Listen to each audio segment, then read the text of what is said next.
welcome to this week's educational vlog.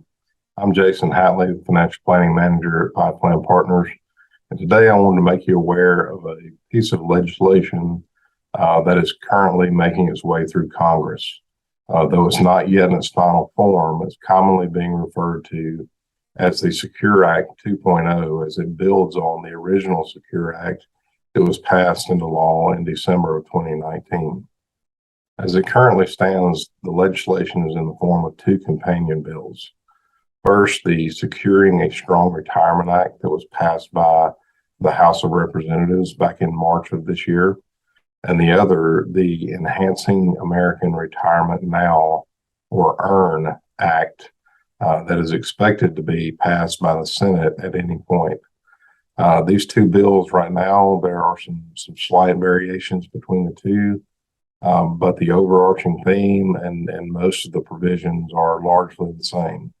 It's widely expected that the two bills will be unified and passed into law by the end of 2022.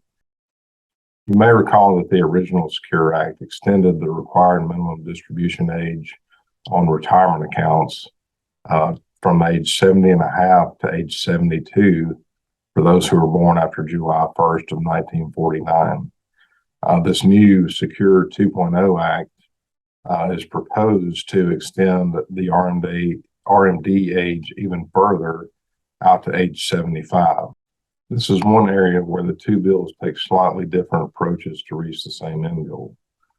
The House bill takes a graduated approach by extending the RMD age from 72 to 73 for those who were born in years between 1951 and 1956.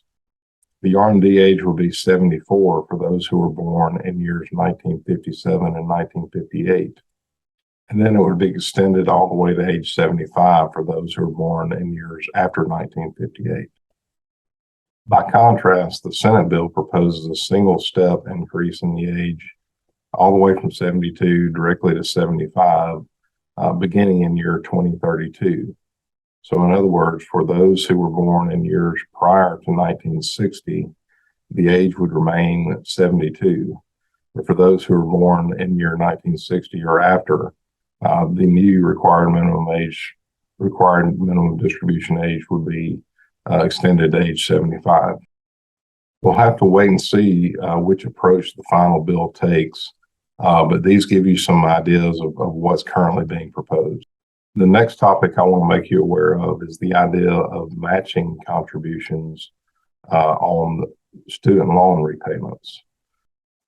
What this would do is allow employers to make matching contributions on student loan repayments made by its employees as if those payments were made in the form of salary deferrals into the retirement plan. According to the language of the bill, all that would be required is a signed certification by the employee that the payments have been made on the loan during the year. Another interesting item that I wanted to cover was the ability for employees to elect Roth treatment for any employer contributions to the retirement plan. Until now, all matching contributions, profit sharing contributions, any money placed into the plan on the employee's behalf by the employer have always been treated as tax-deferred monies. This would allow, as I said, employees to make an election to treat any employer contributions as Roth contributions. Keep in mind that this would only apply if the plan currently allows Roth options. Speaking of Roth options, this new bill would also provide for anyone covered by a simple or a SEP plan to now have Roth options within those plans. Traditionally, those plans have always been required to be tax-deferred monies, and this would allow those employees who are covered by those plans to now elect Roth options for salary deferrals and for company or employer contributions to those types of plans. The final item I want to cover is around catch-up contributions.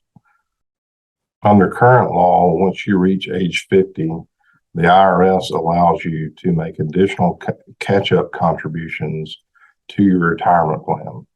So it allows an additional $1,000 into traditional and Roth IRAs, currently an additional $6,500 into most employer-sponsored plans, and for simples, it allows an additional $3,000 a year.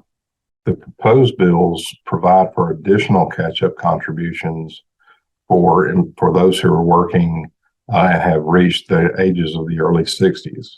Again, this is one area where the two bills slightly take different paths, but obviously the overarching goal is the same. The House bill would allow for an additional $10,000 annually for those ages 62, 63, and 64.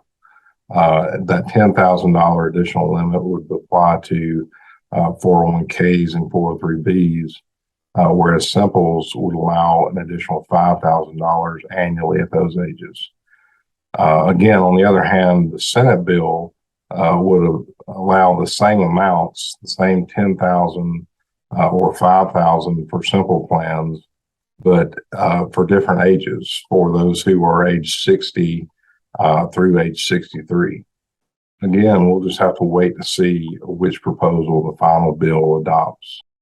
Another item of note here is that historically, only the catch-up contributions allowed by 401ks and 403bs have been periodically adjusted for inflation. Under these bills, it's being proposed that all catch-up contributions, regardless of plan type or age, would be adjusted for inflation going forward. So that's the good news as it relates to catch-up contributions. The potential downside of the provisions around catch-ups are that going forward, these bills propose that all catch-up contributions would have to be made in the form of Roth contributions. This may negate the value of catch-up contributions, because typically the idea of doing those, or the goal of doing those, is to be able to defer more income into retirement during your what most likely is your highest earning years.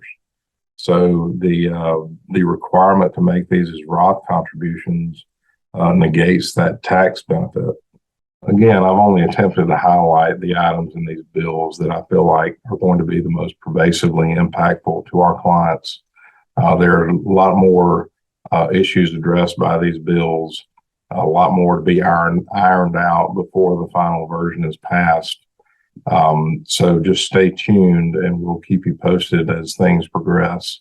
If you have additional questions about how these bills might impact your particular situation, feel free to give us a call, stop by and give us a visit, and we'll be happy to discuss it with you. I hope you have a good week, and we'll see you next time.